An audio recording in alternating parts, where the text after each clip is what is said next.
Buenos días, buenas tardes o buenas noches, estudiantes del sexto año. En esta oportunidad, y a modo de complemento de la clase anterior, queremos presentarle una experiencia que consideramos totalmente oportuna para integrar los contenidos vistos y sumar uno nuevo. La experiencia se conoce con el nombre de Diablillo de Descartes, aunque también se la suele llamar Ludión de Descartes, haciendo referencia al objeto que vamos a sumergir, o Buzo de Descartes y otras variantes.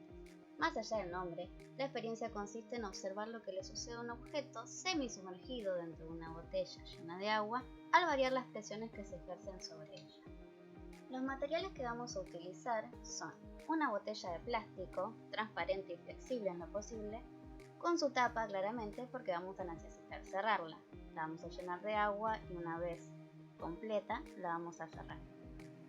Por otro lado, vamos a necesitar nuestro rudión, que en este caso será una muestra de un frasquito de perfume, al cual le vamos a retirar la tapa, pues no la vamos a utilizar, y así conseguiremos nuestro rudión o el objeto que vamos a sumergir en la botella.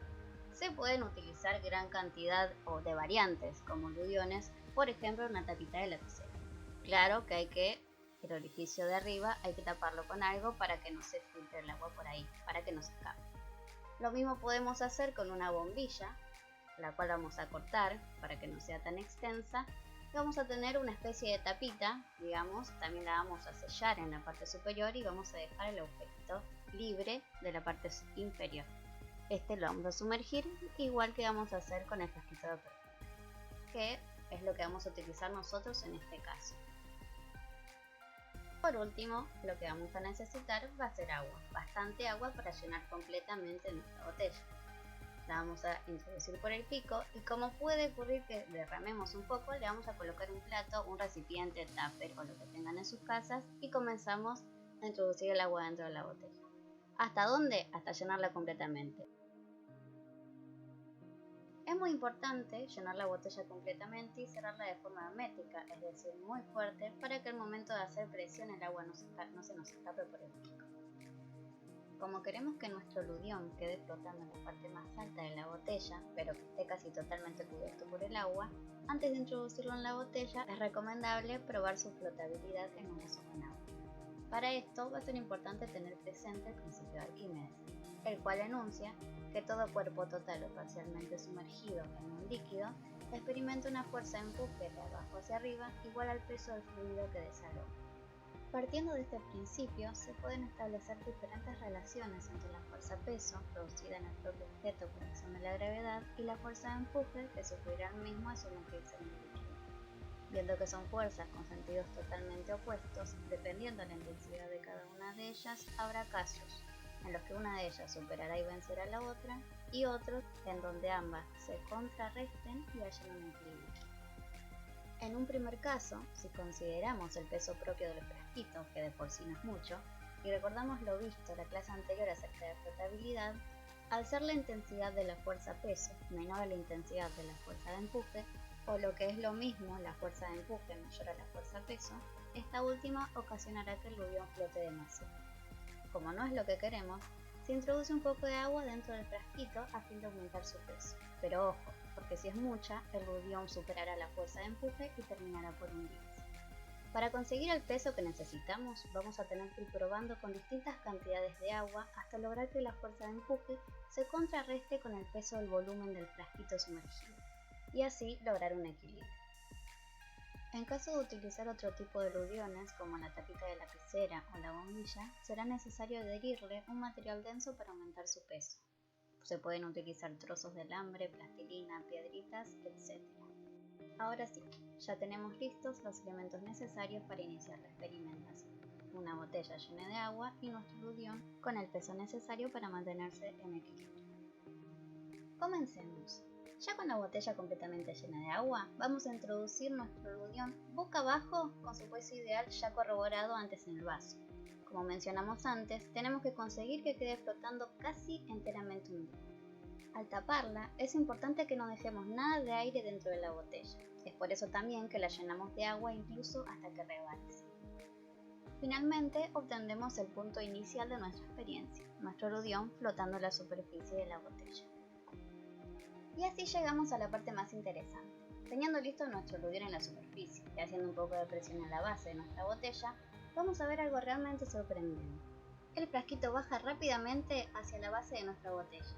Si soltamos, además, podemos ver que vuelve a ascender hacia la superficie. Volvemos a apretar. Podemos ver cómo con distintas velocidades, según la presión que ejerzamos, va a bajar y va a subir. Podemos jugar así, comprobando un montón de presiones distintas, hasta por ejemplo llegar a ese punto del que hablamos anteriormente, en donde la fuerza de empuje y la fuerza peso se contrarrestan y quedan en equilibrio.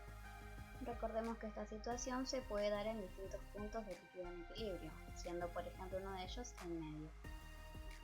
Todo esto está espectacular, pero ¿qué es lo que sucede?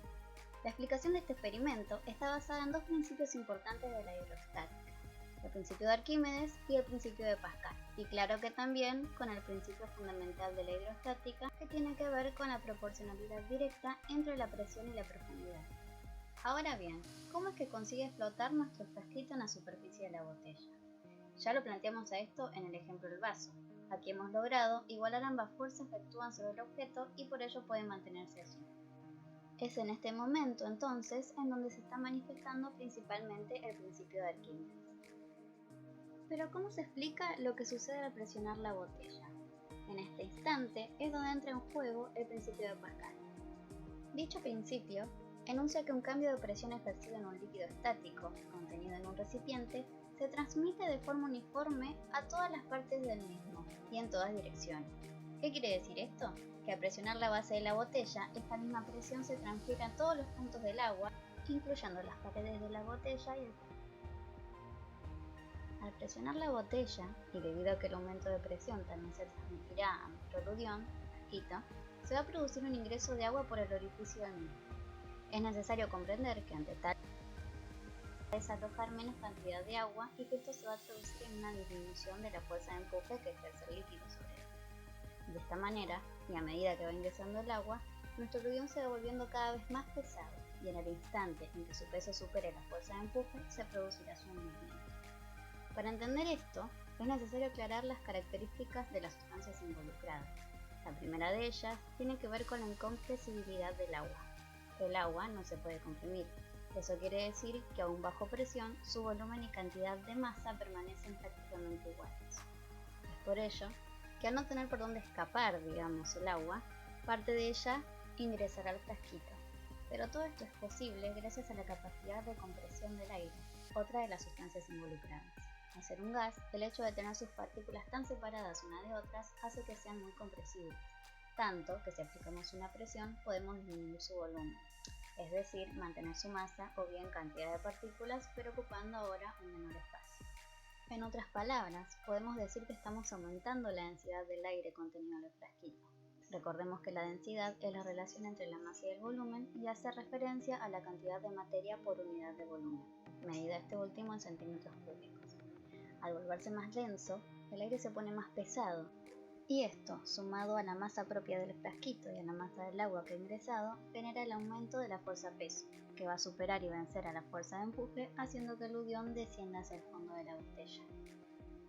Si observamos detenidamente el frasquito mientras se presiona la botella, podemos corroborar que el nivel de agua en su interior varía según la intensidad con la que se presiona la botella, o bien que el aire contenido dentro del frasquito se comprime, reduciendo su volumen. Al dejar de presionar, el aire se descomprime, expulsa el agua y recupera su volumen original, provocando de esta manera que el frasquito vuelva a flotar. Dependiendo de la presión que hagamos, el frasco bajará más o menos rápido, de manera que podemos controlar su ubicación, incluso dejarlo en ingravidez a la altura deseada, es decir que podemos ir jugando con las posiciones del mismo. Como podrán notar, es un dispositivo bastante divertido, es atractivo y también se pueden hacer juegos con él. Incluso se puede utilizar como si fuera un truco de magia para los más chicos, también para los grandes, ¿por qué no? Y darle varias otras utilidades o aplicaciones. Y obviamente los invitamos a que la prueben en sus casas. Como habrán podido observar, es totalmente sencillo de construir y bastante fácil. En cuanto a materiales, como ya dijimos, pueden optar por otros rubiones, desde llagoteros, tapas lapiceras, un dedo de guante cortado, entre otros. Bueno, esperamos que les haya gustado la experiencia y antes de finalizar queríamos aclarar que no solo sirve para ilustrar los principios ya mencionados, sino que también nos permite, por ejemplo, comprender el principio de funcionamiento de los submarinos o también simular cómo nadan los peces, pues la vejiga natatoria funciona de manera análoga. Para el caso de los submarinos, a fin de controlar su profundidad, o mejor dicho, modificar su flotabilidad, cuentan con tanques de lastres, lastre hace referencia a una carga o peso, que pueden llenarse con agua tomada al exterior o aire a presión. Por ejemplo, para sumergirse, los submarinos abren estos tanques que se llenan completamente de agua para generar el hundimiento. Por el contrario, para emerger, estos mismos tanques se llenan con aire a presión para desplazar el agua y provocar que el submarino ascienda. Y básicamente es así como funciona.